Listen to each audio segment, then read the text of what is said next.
My parents abandoned me with my grandmother when I was 6 months old. For 30 years, she was the only family I had. When she died, she left her entire estate to me. My parents, the same people who abandoned me as a baby, sued me for it. Then the judge froze over the file. They sued you? Before I tell you the incredible story of what happened in that courtroom, smash that subscribe button and comment down below the city you are watching from. Let's see how far this story travels. For decades, the two people who gave me life didn't care if I breathed or starved. But the moment a $5 million inheritance was on the table, they suddenly remembered they had a daughter. They thought they could use a legal loophole to rob me of my grandmother's legacy. They had no idea she left behind a hidden truth. My name is Emily Vance. I'm 29 years old, currently living here in Boston, and to understand the absolute madness that unfolded in that courtroom, you have to understand how my life actually began. When I was just a 6-month-old infant, completely helpless and unable to even sit up on my own, my biological parents, Richard and Eleanor, made a cold, calculated decision. They packed me into a cheap plastic car carrier, stuffed a single change of clothes into a faded diaper bag, and drove over to my maternal grandmother Margaret's house. They dropped me on her front porch like an unwanted package, rang the doorbell, walked back to their car, and simply drove away. They never looked back, completely erasing me from their minds. From that devastating day forward, my grandmother Margaret became my entire world. She single-handedly sacrificed her own retirement comfort, working extra hours at a local bakery just to ensure I had a warm home, fresh food, and a proper education. She showered me with an abundance of love, taught me the value of hard work, and raised me with fierce moral boundaries. We didn't have much luxury, but we had an unbreakable bond built on absolute trust and survival. But just a few weeks ago, my beautiful world completely shattered.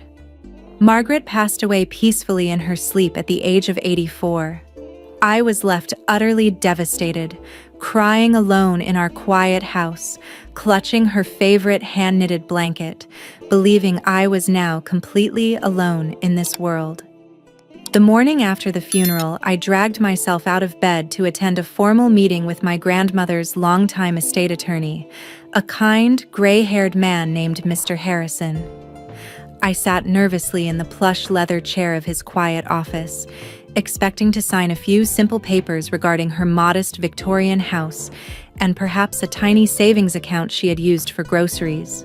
Instead, Mr. Harrison took off his reading glasses, looked at me with a mixture of profound respect and seriousness, and opened a thick, wax-sealed folder containing Margaret's final will and testament.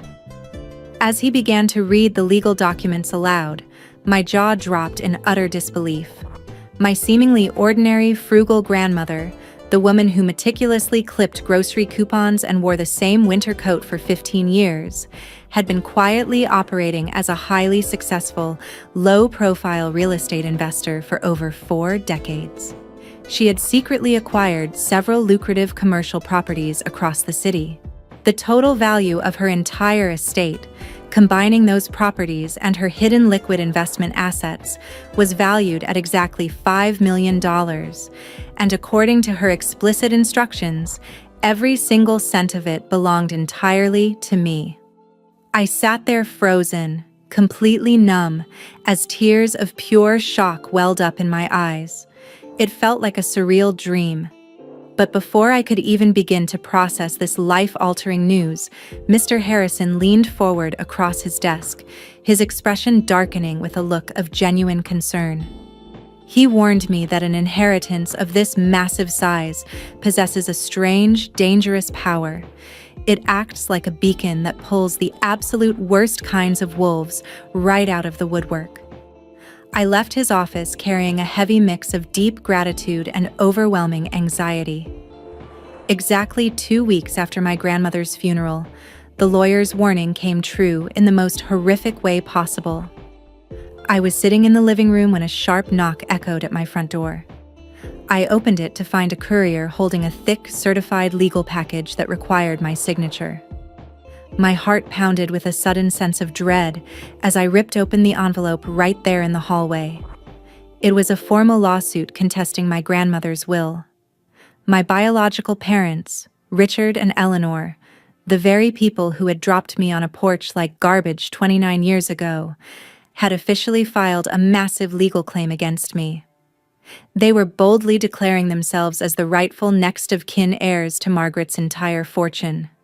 The audacity of the paperwork made me physically sick. In the text of the formal complaint, they directly laid out their vicious strategy. They argued that because they were Margaret's surviving child and son-in-law, the legal lineage dictated the $5 million estate belonged entirely to them. Even worse, they had the absolute nerve to state that I was nothing more than an opportunistic caretaker who had maliciously manipulated a vulnerable, elderly woman in her final days to cut them out. They were legally painting me as a thief. The people who abandoned me as a baby were now trying to rob me of the only person who ever loved me, fully intending to leave me completely penniless. Determined to fight their malicious lawsuit, I knew I needed to find concrete evidence of my lifelong relationship and care for my grandmother. I spent the next 2 days methodically searching through every single corner of Margaret's old Victorian house. Eventually, I climbed up into the dusty, quiet attic, navigating around stacks of old furniture until I found a hidden, heavily rusted iron lockbox tucked away behind several vintage clothing chests. My heart skipped a beat. I remembered seeing a tiny, uniquely shaped key hidden inside the hollowed-out back cover of her old family Bible down in the living room. I rushed downstairs, grabbed it, and ran back up. I slid the key into the lockbox, and it opened with a loud, metallic scrape. Inside the box lay a treasure trove of evidence that my parents never expected me to find. It didn't contain stock certificates or property deeds. Instead, it was filled with dozens of returned letters that my grandmother had sent to Richard and Eleanor over the years, desperately begging them to visit their daughter, all marked "Return to Sender." Even more shocking was a stack of official child support demands that my parents had completely ignored for over 2 decades. But the ultimate discovery was at the very bottom: a certified, sealed legal affidavit that Margaret had recorded with a different law firm exactly 10 years ago. As I read the notary stamp, a fierce wave of triumph washed over me. Margaret had anticipated their greed perfectly, leaving behind a bulletproof weapon that would completely destroy their case. The fateful morning of the formal probate hearing arrived, and the air inside the grand courtroom felt suffocatingly tense. As I sat down at the defense table with my attorney, I looked across the aisle and felt a sudden wave of absolute disgust. Richard and Eleanor were sitting there, dressed in impeccably tailored designer suits that they clearly couldn't afford, whispering eagerly to their high-priced legal team. They didn't look like grieving parents. They looked like greedy predators who had already won the lottery, flashing arrogant, mocking smirks in my direction whenever our eyes met. The judge entered, demanding order, and their flashy attorney stood up to confidently present their opening argument. He spun a completely fabricated, vicious narrative, painting me as a manipulative, deceitful grandchild who had systematically isolated a frail, elderly woman from her loving family. He argued with absolute theatrics that Margaret was completely incompetent and not of sound mind when she executed the $5 million estate will, boldly claiming that natural biological lineage dictated the fortune should legally revert to her surviving daughter. I sat perfectly still, my hands clenched tightly in my lap, refusing to show a single ounce of fear. When it was finally our turn to speak, my attorney didn't engage in loud theatrics. Instead, he stood up calmly, walked over to the bench, and quietly handed a freshly certified copy of the documents we had pulled from the attic box directly to the magistrate. The smug smirks on my parents' faces instantly froze as the judge adjusted his glasses and began to meticulously review the hidden legal history. The courtroom became so quiet you could hear the steady ticking of the wall clock. The judge's eyes raced across the papers, his brow furrowing deeper with every page he turned, until he completely froze over the file. He slowly lowered the documents, removed his glasses, and looked up at Richard and Eleanor in absolute burning disbelief, uttering the words, "They sued you." He didn't wait for their lawyer to respond. The judge slammed the folder down and began reading aloud from my grandmother's hidden affidavit, exposing a dark family secret that tore my parents' case to shreds. It revealed that when I was an infant, Richard and Eleanor hadn't just walked away. They had actively negotiated a deal. They had completely signed away their parental rights forever in exchange for a massive, secret cash payout from Margaret to fund a luxury vacation. The affidavit legally documented decades of total abandonment, proving they had consistently ignored every single court-ordered welfare check and child support demand. The judge's voice boomed through the room as he unmasked their fraudulent claims of a loving relationship. The high-priced attorney representing my parents slumped into his chair, realizing he had been completely lied to by his own clients.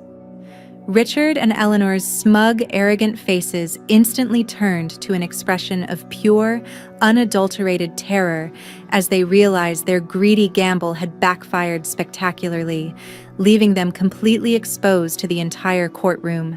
The judge slammed his gavel down with a deafening crack, officially dismissing the lawsuit with prejudice. He didn't stop there.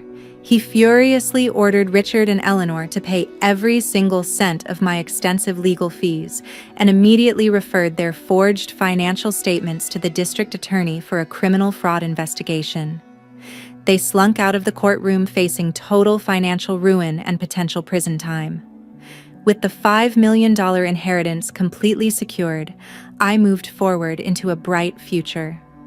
I used the fortune to establish a beautifully funded nonprofit organization dedicated to supporting abandoned infants and providing legal aid to protective grandparents, completely honoring Margaret's incredible life legacy. If you were in my shoes, would you have left your biological parents with absolutely nothing after what they did? Or would you have thrown them a small settlement just to make them go away forever? Let me know your thoughts in the comments down below. I'm leaving 2 other insane inheritance revenge stories right here on the screen.